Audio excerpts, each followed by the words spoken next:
Kola escalated. Blogs started posting anonymous stories. No names, no proof, but enough detail to point fingers.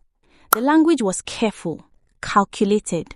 Words like alleged, sources say, close associates claim, and always the same framing.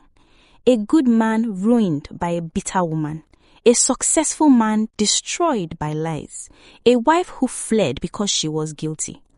Sadiya read every headline without blinking. Her phone buzzed constantly. Old acquaintances, distant relatives, former colleagues who never asked if she was safe but now wanted clarity. People who never checked on her during the marriage. People who had attended her wedding and watched her disappear, who never once searched for her. Now they wanted explanations. She gave none. Silence was not weakness, it was control. Instead, she called a journalist, a woman, someone who had built her career dismantling carefully crafted lies and understanding how stories worked. They met quietly in a cafe that didn't care about status. Chipped mugs, dim lighting, no background music. The kind of place where conversation stayed buried. Sadiya slid a flash drive across the table. Inside it lived all the evidences in their ordinariness, showing bruises captured days after excuses were made, messages that turned apologies into threats, emails that proved how power had been abused step by step. Publish when you are ready, Sadiya said, but don't rush it. The journalist didn't touch the drive immediately. She studied Sadiya's face, the calm, the stillness, the absence of desperation. You are not afraid? She asked. I'm tired, Sadiya replied. There's a difference. That was when the journalist knew this story would break something open. Kola felt it before he could explain it. The reassurance sounded thinner from his people. The men who used to say, "Leave it to me," now said, "Let's wait and see." Power had a smell when it leaked away. When he called Sadiya this time, she answered. He didn't bother with greetings. "You are pushing me," he said. "You pushed first. You think the public will be kind to you? I think the truth doesn't need kindness." He laughed, but the sound cracked halfway through. "You always wanted to win." "No," she said quietly. "I wanted to live." The words landed heavier than any insult. "You ruined me," he said. She inhaled slowly, steadied herself. "I didn't ruin you, Kola. You ruined yourself. I just stopped bleeding quietly." She hung up. And for the first time since he escaped custody, Kola felt something dangerously close to fear. The article dropped on a Monday morning. No screaming headline, no dramatic photos, no accusations screamed into the void. Just a clean, carefully sourced expose. Timelines, corroboration, receipts. It didn't ask readers to believe. It dared them not to. Before noon, the article was spreading. By evening, Kola's name was trending. Women shared stories under pseudonyms. Former staff spoke of intimidation, threats, silent settlements. Business partners distanced themselves with carefully worded statements. Then someone spoke up who shattered everything. The first wife no one remembered, the one erased from family conversations, the one whose marriage had ended quietly, the one who had signed an NDA and disappeared into a different city. She had been erased so thoroughly that even people who thought they knew Kola well blinked in confusion. The family had never spoken of her. When asked in the past, her mother had always waved it away, saying, "Young marriage, didn't work out, let sleeping dogs lie." And so she slept. Silenced by money, sealed by an NDA she had been pressured to sign in exchange for peace, relocated to a city where nobody knew her history. When the article about Kola broke the media, she read it alone, phone shaking slightly in her hand. Every paragraph peeled back something she had tried to bury. The controlling tone, the way blame was folded neatly into apologies. For years she had believed what he told her, that she was dramatic, that she misunderstood everything, that her marriage had failed because she was difficult. When she saw other women speak, anonymously at first, something in her heart decided to speak up too, mainly because "I thought it was only me," she said. The sentence landed heavily. This was not an angry ex, not a bitter woman chasing relevance. This was the origin. the beginning of a pattern. And once people saw the beginning, they could no longer deny the middle or the end. Her testimony was everything. By nightfall, Kola's power was cracking.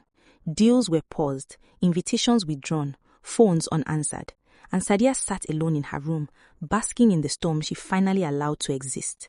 She wasn't really celebrating because she knew Kola, and Kola was most dangerous after exposure. She immediately left to get groceries. She then returned home to find her gate open. Her heart kicked hard against her ribs, palpitating. She packed slowly. Inside the compound, everything was untouched except for one thing. Her mailbox. In it sat a familiar envelope, cream-colored, folded neatly. Her hands trembled as she opened it.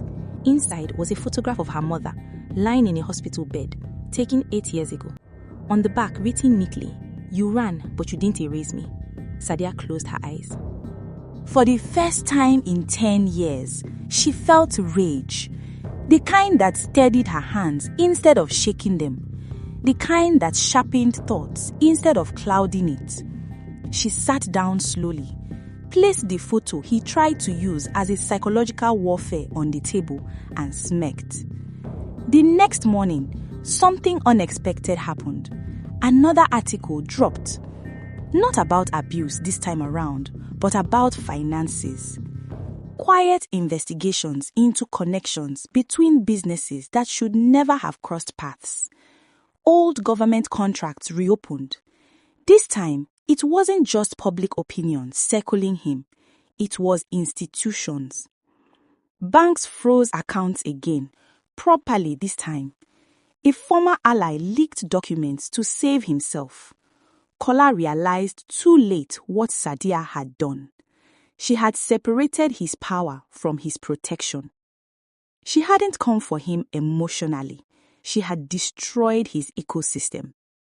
Kola decided to see her for real now. He showed up one evening, unannounced. No grand entrance. No security entourage.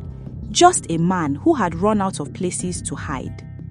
When Sadiya opened the door and saw him standing there, thinner, eyes restless, she stepped aside. "Come in," she said. That unsettled him more than anger would have. They sat across from each other like strangers. "You are enjoying this," he accused. "No," she replied. "I'm finishing it." "You think this ends well for you?" "I think it ends," she said, "and that's enough." He leaned forward. "If I fall, I drag you with me." She met his gaze, unflinching. "You already tried," she said, "and I survived." He stood abruptly. "This isn't over." "It is," she said. "You just don't know it yet." 3 days later, Kola was bundled up again. He was arrested in an airport lounge under a different name, attempting to leave the country with forged documents.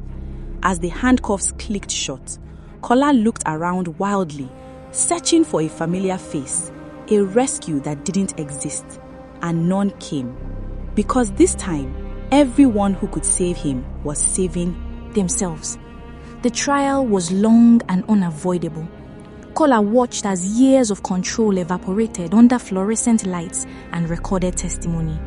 Women spoke, documents spoke. In fact, everything was speaking. And Sadiya, she stated facts and answered all questions. When the verdict came, Kola was charged guilty. Months later, Ajimba Estate noticed something new. The house at the end of the street had changed. The windows were open. Lights spilled out in the evenings.